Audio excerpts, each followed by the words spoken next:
नमस्ते सबैजनालाई। फेरि आज एउटा इन्फर्मेसन भिडियो, जसरी पहिलादेखि नै म इन्फर्मेसन भिडियोहरू बनाएर तपाईहरुलाई भनिरहेको हुन्थे स्पेनको बारेमा, पहिला रोमानियाको बारेमा। त्यस्तै आज स्पेनको बारेमा कुराकानी गरिराख्दाखेरि स्पेन भनेको एउटा अपर्चुनिटी र रिस्क दुईटै भएको ठाउँ अहिलेको। तपाईलाई स्पेनमा अपर्चुनिटी पनि छ, रिस्क पनि उस्तै छ है। मैले तपाईलाई हरेक भिडियोहरुमा यहाँको वातावरण, यहाँको च्यालेन्जेस कुराहरू हालिरा हुन्छु। अनि धेरै मेसेजहरू आउने गर्छ, धेरै जनाले अब स्पेन आउने कुरामा कसरी मलाई गाइड गरिदिनु भन्नुहुन्छ। आउन खोजिरहेको छु रोमानियाबाट या क्रोएसियाबाट या कुनै देशबाट आउन खोज्दै छु भन्नुहुन्छ। र मैले अहिले यहाँ धेरै जना नयाँ आउनु भएको साथीभाइहरू, इभन स्टुडेन्टबाट डेनमार्कबाट, नेदरल्यान्डबाट, यस्तो कन्ट्रीबाट स्टुडेन्टबाट धेरैजना आइरहेको साथीभाइहरूलाई पनि भेटेको छु, कुराकानी गरेको छु। लाइक सबैको भिडियो चाहिँ अब निकाल्न, भिडियोमा ल्याउन पाइँदैन हैन, विविध कारणको कारण उहाँहरूको अब भिडियोहरू गर्न पाइँदैन। तर उहाँहरूको कथा सुन्दाखेरि, उहाँहरूको कुराकानी सुन्दाखेरि हैन, धेरैजना स्पेन आइरहनु भएको छ। हो, यो स्पेन एउटा अपर्चुनिटी, अब के अघि मैले भनिहालेँ, स्पेन भनेको एउटा अपर्चुनिटी र रिस्क दुइटै छ।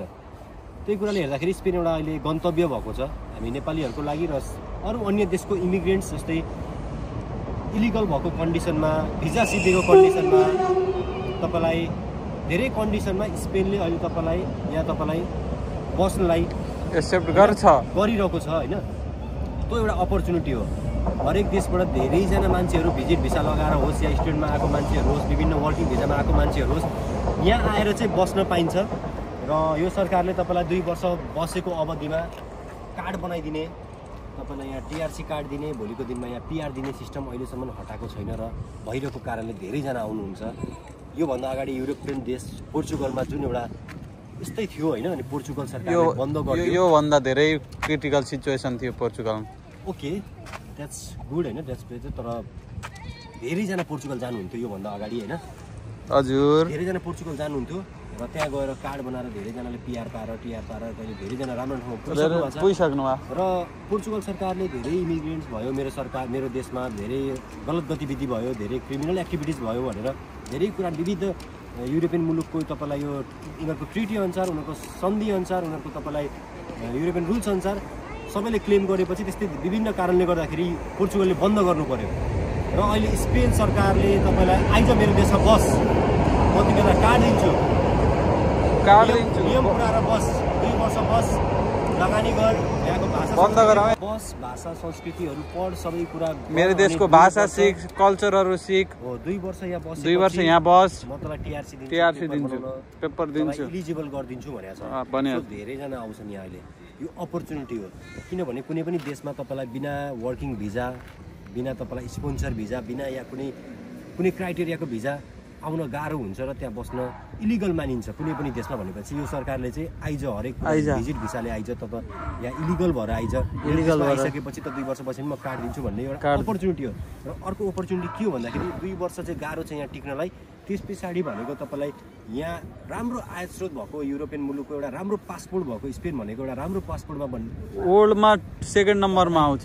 स्ट्रङ पासपोर्ट, स्ट्रङ डकुमेन्ट पासपोर्टमा पर्ने एउटा हैन, वर्ल्डमा टप 2 मा पर्नु, एटलिस्ट टप 5 मा राखिदिनु, टप 5 पर्ने पासपोर्टमा पर्छ यो स्पेनको हैन। अनि तपाईलाई आर्थिक हेर्ने हो भने यहाँको तपाईलाई हैन राम्रो जीडीपी भएको, राम्रो तपाईलाई एकदम आर्थिक तपाईलाई राम्रो स्यालेरी दिने हैन, राम्रो कमाइ हुने देश हो हैन। तपाईसँग भोलिको दिनमा यहाँको प्रमाण कार्डहरू भइसकेपछि यो एउटा राम्रो अपर्चुनिटी छ।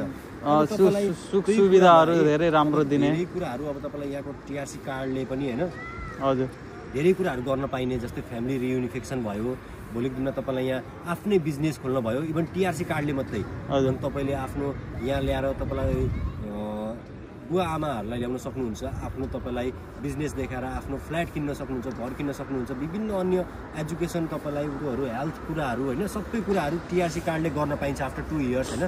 यो सबै कुराहरू एउटा अपर्चुनिटी हो है। मैले अघि जस्तै भने सुरुमा तपाईँहरूलाई स्पेन भनेको एउटा अपर्चुनिटी पनि हो, रिस्क पनि हो। रिस्कको कुरामा जुन हामी अपर्चुनिटी यो सबै भइहाल्यो, यो एउटा अपर्चुनिटी पाइने। अब यहाँ आइसकेपछि रिस्क के छ त नयाँ मान्छेहरूलाई?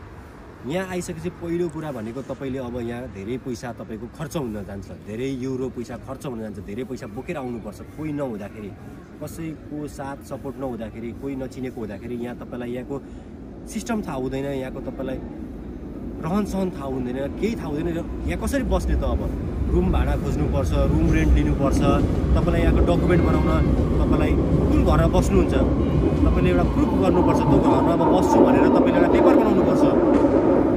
त्यो पेपर बनाउन इभन विभिन्न कुराहरू यहाँ तपाईँलाई खान बस्नको लागि होइन, तपाईँलाई जब पाउनुको लागि अहिले तपाईँलाई जसरी अघि मैले भने स्पेन धेरैजना आइरहनुहुन्छ, आउनुहुन्छ अपर्च्युनिटीले गर्दाखेरि। त्यही अपर्च्युनिटीले गर्दाखेरि धेरैजना धेरै कन्ट्रीबाट आउँदाखेरि यहाँ जब पाउने कम, धेरै चान्स कम छ, धेरै नै चान्स। अहिले जति पनि नयाँ आउनुभएको छ धेरैजना जबलेस हुनुहुन्छ, धेरैजना काम नपाएर बिजोक अवस्था भएको छ। त्यो भइसकेपछि त्यो रिस्कहरू उठाउनुपर्छ। किनभने 2 वर्षसम्म हामीले मैले 6 महिना 8 महिना 9 महिनासम्म काम नगरिकन बसेको मान्छेहरू देखेको छु। त्यो भइसकेपछि 8-9 महिना कसरी बस्ने त्यो आफूले ब्याकअप बोकेर आउनुपर्छ। जस्तै अहिले म क्रोएसियामा छु या रोमानियामा छु भने म महिनाको 1,80,000 कमाइरहेको छु भने यहाँ आइसकेपछि 4-5 महिना 8 महिना त तपाईँले पैसा कमाउन सक्नुहुन्न। त्यो पैसा नकमाउन सकिसकेपछि तपाईँले यहाँ आएर इन्भेस्ट गर्नुपर्छ, 8-9 महिना बस्नु पऱ्यो। केही नभने पनि रुम रेन्ट र खानामा तपाईँको हरेक मन्थ 400 युरो, केही नभने पनि नेपाली 45-50 हजार तपाईँको 400 युरो भनेको त बढी पर्न गयो। एटलिस्ट त्यतिमा राख्नु 40-50 हजार 50-60 हजार खाना बस्नमा लाग्छ। त्यो पैसाहरू म्यानेज गर्नु पऱ्यो, काम पाउँदैन या तपाईँले। अनि तपाईँले डकुमेन्टहरू सब्मिट गर्नु पऱ्यो, कुनै पनि इलिगल एक्टिभिटिजहरू गर्नु भएन होइन, रिस्कको कुराहरू। त्यो त पेपर आसी नि इलिगल एक्टिभिटी त गर्नु हुँदैन। तर अहिले कानुन स्ट्रिक्ट छ। कन्डिसनमा चाहिँ कस्तो छ भन्दाखेरि हामी इलिगलै हुन्छौँ। यदि तपाईँलाई कति ठाउँमा त कतिजनाको अहिले कुरा सुन्छु, काम गरेको ठाउँमा पक्रेको पनि कुरा सुन्छु, मुद्दा चलिरहेको। अस्ति पनि एउटा रोमन सर अस्ति एउटा अर्घाखाँची हो कि ओखलढुङ्गाको भाइले भनेर आएको थियो, उसलाई केही ऊ भएको छ, कम्पनीले स्लोभाकियामा ल्याएर त्यत्तिकै काम नदिकन राखिरहेको छ अरे। उसले भन्दैछ मसित टिआरसी छैन, मलाई फोन गरिरहेको थियो के कस्तो हुन्छ दाजु, मसँग टिआरसी छैन, बिना टिआरसीको पेपरको एप्लाई हुन्छ कि नै भन्ने कुरा राख्दै थियो भाइले। अनि मैले जे जाने त्यो बताइदिएँ, यस्तो यस्तो यहाँ टिआरसी डेनमार्कै फिनल्यान्ड कहीँको टिआरसीले पनि काम गर्दैन, तिमी बस्ने भनेको इलिगलै हो। त्योभन्दा बरु उही जो एजेन्टले लिए, जुन एजेन्टका थ्रु आएको थियो, यहाँ पनि अब पर्मिट झार्ने पनि एजेन्ट हुन्छ, त्यो एजेन्टलाई दबाब देऊ भन्ने कुरा मैले राखेको थिएँ। यहाँ आइसकेपछि हामी काम गर्ने कन्डिसनमा रिस्क पनि हुनसक्छ, एकदम रिस्क, इलिगलै हो होइन, इलिगलै हो। यो डिपोर्ट गर्ने चान्स कम हुन्छ, तर डिपोर्ट गर्ने चान्स हुँदैन, मुद्दा लाग्न सक्छ तपाईँलाई होइन। अनि मुद्दा लाउन सक्छ तपाईँलाई, पुलिसले फाइन हान्न सक्छ। त्यस्तो कन्डिसनहरू अहिले मान्छेहरूको आइरहेको छ, त्यो रिस्क हुनसक्छ।